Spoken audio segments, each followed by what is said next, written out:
Ms. Markey, and the gentleman from Tennessee, Mr. Duncan. Each will control 20 minutes. The chair recognizes the gentlewoman from Colorado. Mr. Speaker, today I rise in support of my bill, H.R. 5730, the Surface Transportation Earmark Rescission, Savings, and Accountability Act. The bill will eliminate a total of $713 million in contract authority for 309 old transportation earmarks. In short, this bill will prevent our deficit from rising by another $713 million. In today's fiscal climate, we must be judicious in our spending, and my legislation follows the common sense principle of use it or lose it.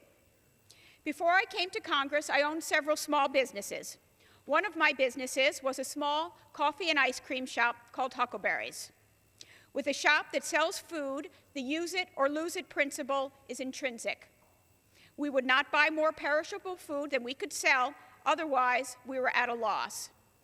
Every small business owner knows that when you are working on a tight budget, you cannot afford wasteful spending. And that, Mr. Speaker, is exactly what these earmarks are. By targeting these earmarks, my legislation will deliver real savings. H.R. 5730 is one step towards the ultimate goal of reducing our nation's deficit.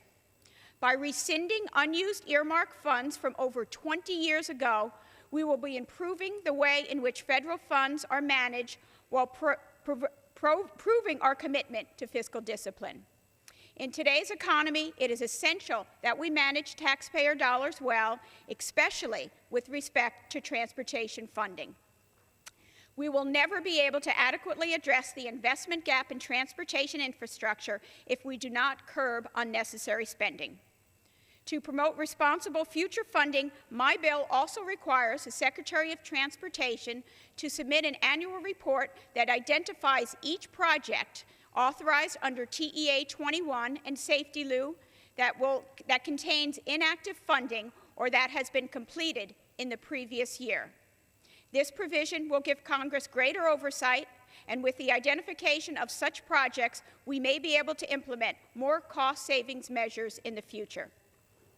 Mr. Speaker, many of these earmarks have been on the books since 1987, and it's high time that we tell the states to use it or lose it. I reserve the balance of my time. The gentlewoman reserves the balance of her time.